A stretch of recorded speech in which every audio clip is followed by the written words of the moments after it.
Doval, little skip. Thairo Estrada right in the middle of everything tonight. The Giants pitch a shutout to start the road trip. Come on, man. You got Larry June in the building. You listen to the Morning Roast, and we're doing numbers, man. Good job, Morning Roast. Sock it to me. Hey. Yee! You know, Booker T and the MGs, Green Onions. It's a perfect song right now. Summertime's rolling. We're in late June. July's coming. The dog days are coming in August. And the San Francisco Giants are freaking rolling right now. And I'm all the way in. I'm back like the boy in Major League with the shirt on. I'm there. You're right, Rodfather. I'm there in the second row. Right, or R_Q. Bonte said he wouldn't spend a dime this season. Well, I haven't spent a dime yet. But your boy will be in the second row. I have. I have not spent a dime yet. And you know who I've spent money to go see? Who? Michael Conforto. That's all, Cap. He's not on the line yet. You don't have to lie yet. You don't have to. Are you a sausage guy? You don't have to start kissing ass for another minute, Shasky. I do that. Capping out here, So man. in the- Harrison Barnes is solid. What is wrong with you, man? Well, as like a seventh, eighth man off the bench? Don't be pucking out the Kitty Caraway, man. We know here. We know You guys who did Harrison a Barnes 4-minute is. segment on Harrison that was 3 minutes and 55 seconds too long. Well, you said he was good, so you got KC to open up about him. But Camilo Doval, Dave Flynn, by the way, which you could tell the intensity in Flynn's voice. He can feel it. He can feel it. The synergy with this baseball team. I can feel it. You can feel it. The whole damn Bay Area can feel it right now. There's a buzz with these Giants, with Montes and Estrada. That was a professional baseball win yesterday. To go up there to the Rogers Center, it's sold out. You're going to see Brandon Belt. You're in that freaking bandbox up there. Give me a break. And you know You're what? going to go see Bo Bichette and Vlad Jr. and see Brandon Belt. Yeah, Can you feel Well, Loveman was posting the pictures of Brandon Belt. love tonight? The Brandons. He's tweeting No, about he Brandon. was not. Oh, you didn't see The him? Brandons? He was a riot. He was an absolute riot. But the Giants win 3-0. They get a shutout. Alex Wood, tip of the cap to him. He deserves credit. Camilo Doval deserves credit. me how you the tip your Rogers cap. brothers. I take off my headphones Yeah, and I let me see just boom. Oh, like that. Or I do the Jeter kid, the Jeter nephew. Yeah. He's just, you know. Salute. And the tip of the cap to Michael Conforto. Look, Mike, good morning. Welcome to the Morning Roast here at 95.7 The Game. We would have understood if you said, you know what, I'm not doing no interviews. I need to go out there and work. I'm down on myself. But you know what? You're a true professional. You're a true trooper. And we're enjoying you right now here in the Bay Area, Mike. So welcome to the show here at 95.7 The Game. A big-time win for you guys. You guys are red hot right now. 10 straight road wins. The first time the Giants have done that since 1952. But first and foremost, man, have you enjoyed your time in the Bay Area? You were in New York City with the New York Mets in that bandbox, and we love New York. But how's your time in the Bay been so far? What's up, guys? Thanks for having me. I've enjoyed myself quite a bit being in the Bay Area. We're getting settled. We love where we're living. The team is awesome. I mean, this group of guys has been really, really fun. I think you can see it on the field. We just mesh well together.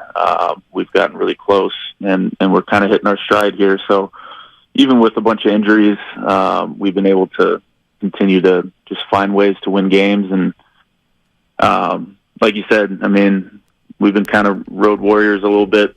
10 games straight on the road is a special thing. Actually, this is our family trip. So nice. Having the families here with us has been really fun. We got a big group, and so far it's been great. I've really enjoyed my time here in the Bay Area. I think we've really enjoyed you. The fan base is loving your comeback story this year after some shoulder injuries and whatnot. And now I got to ask you though, because you say you're getting yourself settled in. I mean, what's better, late night New York pizza or maybe like some late night burritos here in the Bay? Well, you know what? We're actually staying out in East Bay, so there's not a whole lot of late night stuff going on. Yeah. That's all right. Have you found that go-to spot though on the low? We have. Yeah, we definitely have our spots, and we've had some dinners in the city. And obviously, I mean, New York's great with food, but San Francisco's no slouch either. I mean, there's great food out there, and I'm an Italian guy. Original Joe's spots as well. So Michael, Original Joe's. Yeah, Original Joe's is great. I like that. I like that. Someone of the Dugan family is nodding in approval. The Dugan family, clip this right now. Now, we won't bust you out at Original Joe's. Just kind of sneak in there. We'll make sure you get you a backdoor entrance there. Top two restaurants, other two restaurants that you've enjoyed in San Francisco so far. Oh, shoot, man. I might have to ask my wife what the name of that's all good. You're on the spot. I don't know. I'm not good with names either, especially when it comes to music. I'm not good with titles of songs either. So you're all good, Michael. Take me into these youngsters, man, because you've been around the game for quite some time, and I'm looking at Patrick Bailey, and I know their personalities are all very different, but Bailey has just been a jolt behind the plate for this team defensively, and I feel like he's just been so clutch at the plate. Matos in center has been awesome. You've been playing alongside of him. Obviously, Schmidt isn't playing as much right now, but he's a goofy dude, and I feel like the energy of the team has shifted. Have you guys kind of felt that as one of the veterans on this team? Absolutely. Obviously, the first one to come up was Schmitty. Him setting the world on fire right away, and like you said, he's got personality to him. He's a funny kid. He's got all this energy. He was the first one to kind of bring that boost of energy. We got to give him credit. Coming in and giving us that jolt. He's gonna continue to play well. I mean, he's got a great swing. I love that swing. I love watching it. He's just kind of going through that cat and mouse game a little bit of pitchers starting to adjust to him, but he'll be just fine. Patty Bailey's been awesome. I mean, he's so calm. He's so, for a young kid, being as calm and collected and confident. Coming in a switch hitting catcher, meshing with the pitching staff right away. It's been super impressive. He's been amazing, and then Matos coming up and kind of more of the same. Just he's got a really good approach at the plate. He's looking for his pitch. He's not missing it. And then obviously he's a great center fielder as well. So these guys have been awesome. Ryan Walker coming up, doing his thing. Really all the guys that we brought up have just been prepared. Keaton Wynn as well. Mm-hmm. The list goes on and on. So I think we got to give some credit to the guys, in the minor leagues. Getting these guys ready. They're really doing a great job of preparing these guys to come up and having an impact right away. Michael Conforto here on the Morning Roast on 95.7 The Game. Giants right fielder, 12 home runs, 42 RBIs. They didn't even play last season. And I think that's why a lot of people slept on you. When you're 24, 25, 26, you had a 3-year stretch with the New York Mets where you hit 88 home runs, had 242 RBIs, and a lot of fantasy baseball heads are like, this Michael Conforto could play, especially when he's on the field. Now, you dealt with some injuries here. When did the Giants come into play? When did they show interest in you? And were they the only team to show interest in you, considering the fact that you came off those injuries? They were actually they were reaching out, before I originally got injured in the 21 off season. Mm-hmm. They had sent over a nice video, kind of just they kind of summarized my career all the way back to the Little League World Series and then the College World Series, and then kind of made this big video of, we want to be the one to bring you back to the World Series. So that was kind of my first introduction to them. They separated themselves in that way. Then coming back, missing the 22 season and not having as many teams involved, but there were some other teams out there, who contacted me, and then, but the Giants had sent out, they sent out Dave Greshner to come see me. They sent out, Justin Veal, our hitting coach, to come see me. Mm-hmm. I meshed really well with those guys right away. I had heard great things from guys who had played in the organization. I played with Joe Panik. Matt Boyd is a good friend of mine. I know he didn't play much or at all for the Giants, but he had great things to say about the organization, and really just everything that I had heard was very positive, and so it just kind of felt like the right move, for me and my family, and boy, did I make the right decision. I feel like everything has been so good up to this point, and they've obviously helped me in my journey back to being healthy, and now we're just now we're just riding that wave. The team's playing great. And I'm contributing when I can, and still working out the kinks at the plate a little bit, but I feel like we're on our way. No, I think Giants fans are really loving you. I want to see you stay with the team, for much longer. You talked about the Little League World Series that's coming up here, and B knows I'm coaching pony baseball right now, 12-year-olds, and so it's a little different. You can take leads. It's a little different than Little League. But I was telling him, like, hey, every single team we're facing's got 2 or 3 guys in the middle of that order who play shortstop and they pitch and they bat in the middle. But to see a guy do it at the big league level like Shohei Ohtani is doing right now, are you as surprised? Are baseball players, guys that are out there playing, are you as surprised as we are? Like, I know that normally, going all the way through Little League, high school, and sometimes into college, you'll see guys that can play the field and pitch. But to do it at the big league level, I mean, this feels like we're watching something that's unicorn-like. That was the first thing. That was the first name to pop into my mind. Like, it really is like a unicorn. It's something. It's something you don't see. He's really doing something special. I think it was last night he pitched a shutout and hit 2 homers. I mean, it's one of those things that just doesn't happen in our game. You're supposed to do one or the other. At least that's what we've been told. But you know what? I do think it's kind of like that 4-minute mile situation where, young players are going to start to see that it can be done. You're already starting to see some guys. I think we have a guy in our organization that's doing both. Reggie Crawford. Yeah. And, you see how valuable that is, and you see how, it can be done by, I mean, obviously Shohei is otherworldly, but, I think teams are going to start to recognize that that's a pretty valuable thing. And if guys can do it, I say go for it. If you're having success and you're able to do it, why not? So pretty cool. I mean, as far as what the players say, we're in just as much awe as the fans are watching him do what he does. On both sides, pitchers and hitters. Just wondering how the heck he can be so good at both. Yeah. It's pretty incredible. He's going to make a lot of money. I've been saying. God. Last offseason, I said, man, he could demand $70 million a year, but if he wanted, he'd probably get $100 million a year. And I don't even think it'd be overpaid what you're getting from both positions from Shohei Ohtani. We're talking to Michael Conforto here on the Morning Roast on 95.7 The Game. Now, you played with Edwin Diaz, a very good closer to New York Mets. Now he's out, unfortunately, due to that injury in the World Baseball Classic. You knew when he came into the game, it was basically a done deal. You're getting that win, and you're going home to have a good night with the family. Camilo Doval, 25 years old. He's making 4-out saves look routine. Yeah. Discuss what you guys are feeling when he toes that rubber there in the 8th or the 9th inning, Michael. I mean, it's exactly that. It's the same feeling you would get when Edwin came into the game. The stuff is so good, and he's not up there just throwing. He knows where the ball is going. 100-mile-an-hour cutter, and then a sinker, at the same speed going the other direction, and then a nasty slider. You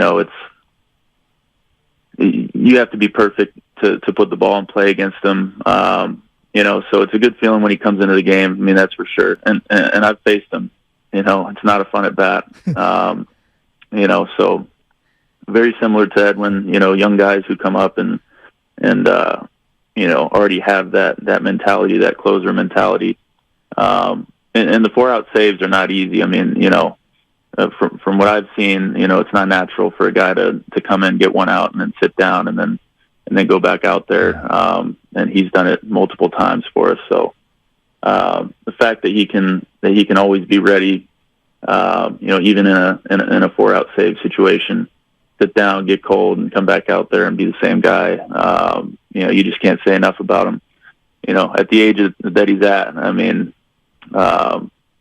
I think Edwin set a pretty cool market for him too. So yeah, hell yeah! I mean, that intro is so sick. He's got a bright future. Yeah, that intro is so sick. We need to get Camilo some sort of an intro. Let's rat-a-tat-tat a couple here so that people can get a better feel for you. Every time you step to the plate, Fleming's like, I used to play football. He was a quarterback and a safety. Who's your favorite NFL team? Come on. Don't say it, Michael. Yeah, I mean, Don't say it. I gotta say, I gotta be true to my be real. my roots. I'm a big Seahawks guy. Oh, man.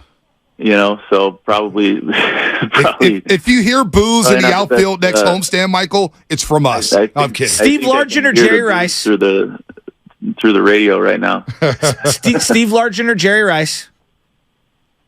Steve Largent. Oh my God! See, Xbox or PS5? What's that? Xbox or PS5?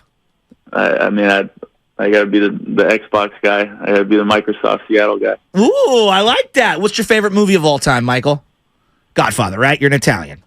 Yeah, it's got to be one of the Godfather movies, or maybe Goodfellas, or one of those. It's my type of guy. You're kind of movies. you're redeeming yourself a little bit here. All right. Here we go. This is true. Dave Craig or Joe Montana? Oh my God! I mean, I like watching. I used to watch Joe Montana highlights. He's one of the best ever. All right. I was messing with you there. If you weren't a football player, if you weren't a baseball player, what would you be doing? And that's a good question. I always thought, I used to love to build things. I always thought I would be maybe some kind of architect or something. Pretty out of practice in my math and my, my engineering type stuff. So it's hard for me to say, but I used to love, all that kind of stuff, building stuff with my dad, and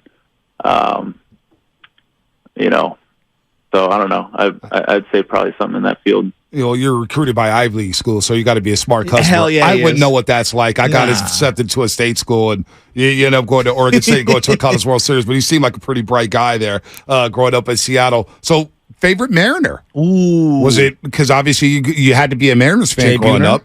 Jay Buhner, Edgar Martinez, King Griffey, A-Rod, Ichiro? Edgar Martinez. He was definitely my favorite swing to watch. Aside from Ken Griffey Jr., I used to try to swing like him, obviously, but he was gone, pretty quickly into my Seattle fandom. So I'd have to say Edgar Martinez. I really love Jay Buhner as well. I got to meet Jay Buhner growing up in Seattle. I played baseball with his son as well. So those guys, those classic Mariners. I mean, Ichiro. yeah. Dan Wilson. Just those classic Mariners back in the day. There wasn't a lot to root for growing up, past the 2001, 2002 seasons. But obviously, I was always a diehard fan. With we brought in Adrian Beltre and we brought in Robinson Cano, and so there was still some guys to root for back in the day, and growing up through college and all that. So, those are my guys. All right, a couple quick ones here. Gabe Kapler or Jock Peterson, who's quirkier? Who's got weirder tendencies? Because we know Gabe's diet is very weird. Gabe's got swagger. I know, but Jock can also be a little weird. So who's the quirkier guy? That's a tough question, guys.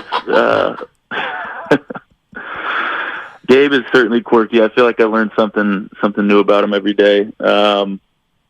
But man, I mean, I just spent so much time with Jock. He's off the wall. I mean, if you guys could spend a day in our clubhouse, he's absolutely crazy. So, Michael, when he puts his uniform on, how long does it take for him to get ready? Because I swear to God, the way he wears the uniform just cracks me up every time. Yeah, I mean, he's got his own style, and you said Gabe has swagger. I mean, Jock has his own swagger as well. Who's the quietest guy? It definitely doesn't take him long, though. I mean, he'll be in his warm up stuff, right up, right, 20 minutes before game time. So, who's the quietest guy in that clubhouse, Michael? Yeah, who is? Quietest guy. I don't know, man. I mean, everyone's pretty upbeat. Everyone's pretty. Pretty vocal. It's got to be one of the rookie pitchers. I mean, Ryan Walker is pretty quiet. Keaton win. But I think those guys are just, they'll come out of their shell as they get a little comfortable in the big leagues. All right, last one here, Mike, and we really appreciate you coming on. If you only had one album to play for the rest of your life, who's the artist? What's the album? Oof. That's a tough question. I know. We got the hard hitters. I'm like Barbara Walters here. Get the hard hitters. Yeah, it might have to be. Oof. Bob Marley? You want it? Yeah, it might have to be. West Coast guy from Seattle. It better not be Macklemore. Come on, dog. Don't be Macklemore. I've always been a big Drake fan. We're out here in Toronto. Oh, okay. There you go. Okay. Safe bet. Fair. Safe. It's acceptable. I'm surprised it wasn't in New York City. You were in New York Frank for so long. Sinatra, because he's Italian. Well, You going to go in that direction? I was thinking more Jay-Z, Yeah, Biggie Smalls, A lot of directions I could have taken. Cameron, New York City, Dipset, Jadakiss. Anyway, I'm enjoying Michael, your season, Mike. You're doing some great great season. things for this team. You've been a good Giant, man, and best of luck today as you guys Yeah. are rolling 10 straight on a roll. First time the Giants have done that since 1952. 11 games over 500, and we're feeling the vibe with you guys Hell yeah. right now, man. You guys are playing some damn good baseball right now. So best of luck today in Toronto, and best of luck on this road trip. We'll see you when you get back at home, and we would definitely boo you for a couple innings for that Seahawks land. That's all right. We'll be all right. Hey, I deserve it. Michael, good stuff, man. Good stuff, Mike. All right, guys. I appreciate you having me on. And just keep showing up. We're playing well, and Hell yeah. we're going to take this thing as far as we can. Let's go. I like Love to hear it. that. Michael Conforto, everybody on the morning roast Love on it. 95.7 The Game. Give him a nice little That was round great. of applause. Round of applause. Michael Conforto, 12 home runs.